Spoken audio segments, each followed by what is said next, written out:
तो चलिए खबरों में आगे बढ़कर बात करते हैं हरियाणा की उस बड़ी खबर की। हाँ भाई बता दे फिर तक आ जेते हरियाणा की अगली बड़ी खबर कैसे है। बाकी एक बात बताओ विकास भाई, हाँ बूझ। हरियाणा की 90 विधानसभा सीटों में से ऐसी कौन सी सीट है जो सबसे ज्यादा हाईलाइट रहती है? मेरा मतलब कि जिसके ऊपर सबसे ज्यादा दंगल रहता है। अच्छा रे हैं कि ऑप्शन तो दे भाई। ऑप्शन चाहिए? चाचा चौधरी वाला दिमाग नहीं लगाएंगे? अरे लगावेंगे, मैं तो मतलब बूझू तो मतलब बेरा बाटे। तो लीजिए फिर option. Option A Israna, option B Gohana, और ऑप्शन सी जुलाना, और ऑप्शन डी है इनमें से कोई नहीं। चाचा चौधरी का दिमाग बहुत तेज चला है। ऑप्शन ए नहीं था मैंने बेरा से। ऑप्शन बी यो भी नहीं था मैंने बेरा से। ऑप्शन सी अरे नाड़ के मारा खागड़ मैंने बेरा से। अगर इसका ऑप्शन से डी उपरोक्त में का कोई भी नहीं। मैंने तो बेरा से मास्टर घसीटा रहा मगिन में का कोई सीट ना से वह सीट से उचाना है। बिल्कुल विकास भाई, है तो उचाना सीट, लेकिन आपने इसका जवाब इतना घुमा फिरा क्यों दिया, सीधा क्यों नहीं दिया?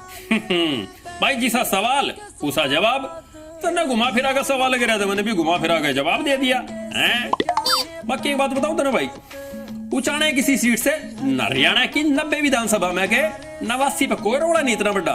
मतलब किया है किसी सीट से जिस पर सबका गणा साका हुआ रहे है। बिल्कुल विकास भाई, जो बीजेपी के सांसद है ब्रजेंद्र सिंह, उन्होंने कहा कि ऊंचाना पर हम पिछले 60 साल से अपने जो चुनाव वो लड़ रहे हैं और वो हमारा घर है। कोई अगर इस गलतफहमी में है कि हम अनुशासन के चक्कर में अगर अपनी घर छोड़ देंगे तो ऐसा कभी नहीं होगा। 6 दशक से ज्यादा से वहाँ चुनाव लड़ रहे हैं, हमारा घर है।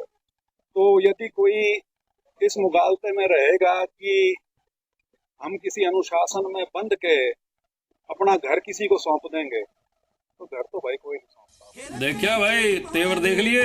बांगर वाले चौधरी साहब ने तो अपनी आवाज सुनाई दी थी हरियाणा वाले इधर अपने खासम खास नेता देवी अरीब उनके बेटे उनके लाल ने भी कह दिया है दो हरफी बात। अगर भाई नू न मानियो, अगर भाई किसी अनुशासन में मतलब हमारी पाए में बीड़ी गल जाएंगी हैं, मतलब अपने घर की अपनी सीट ना छोड़ेंगे हम। हाँ चाहे तो प्यार तो मान लियो और नहीं मानोगे तो फिर समझ जाओ। वही सीट के मसले पर हरियाणा के पूर्व सीएम भूपेंद्र सिंह हुड्डा ने कटाक्ष किया। उन्होंने कहा कि बीजेपी और जेजेपी के बीच में बात बन नहीं रही है। वही हरियाणा कांग्रेस के जो नेता हैं दीपेंद्र सिंह हुड्डा, उन्होंने कहा कि जो दुष्यंत चौटाला है वो कभी जाके उचाना में कहते हैं कि वो इशारे से चुनाव लड़ेंगे, उनके बीच में कुछ भी सही नहीं चल रहा। उचाना हम ही कह रहे हैं वहीं से लड़ेंगे और उनका तो सुपड़ा साफ है। दुष्यंत चौटाला जाते हैं उचाना में कहते हैं मैं लड़ूंगा, वीरेंद्र सिंह कहते हैं मैं लड़ूंगा। पिता और पुत्र दोनों हमलावर जेजेपी पर। बाकी भाई नवीन देखिए इलेक्शन आने दे 2024 में भाई, और इनके सिंगुलस देने दिखाऊं तो मेरा नाम विकास नहीं। आपका नाम तो विकास ही रहेगा विकास भाई। वैसे हरियाणा के जो मंत्री हैं कंवरपाल गुर्जर, उन्होंने कहा कि जो जेजेपी पार्टी है उसका गठबंधन सरकार के साथ है, पार्टी के साथ नहीं। और अब ये जेजेपी को देखना कि वो किसको चुनाव लड़ाएंगे। किसने कहां से लड़ना उसका निर्णय पार्टी करेगी। जहां तक जेजेपी की बात है तो जेजेपी का अपना निर्णय है, वो कहां से चुनाव लड़ना चाहते हैं। भाई नवीन बीजेपी वाला ने बेराज है। अग भाई बांगर वाले चौधरी साहब गिल्ला ठीक नहीं, बना के रखनी पड़ेगी। बिल्कुल विकास भाई। वही जो हरियाणा के पूर्व वित्त मंत्री है कैप्टन अभिमन्यु, उन्होंने कहा कि चुनाव लड़ना सबका हक है।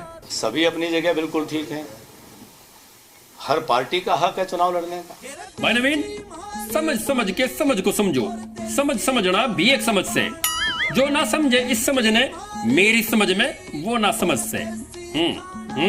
क्यों समझाएगी मैं बेरा था मैंने तेरी समझ में ना आवे मेरी बात। बाकी भाई बात से है अक बीजेपी वाले ना तो अपनी गठबंधन पार्टी जेजेपी वाले गिल्ला रोड़ा मोल लेना चाहते और ना बांगर वाले चौधरी साहब थे, तो भाई बीच का रास्ता काटेंगे। सारी बातें यहाँ से समझाएगी क्यों नहीं? हाँ समझ गया विकास भाई। बाकी जनता बहुत समझदार है।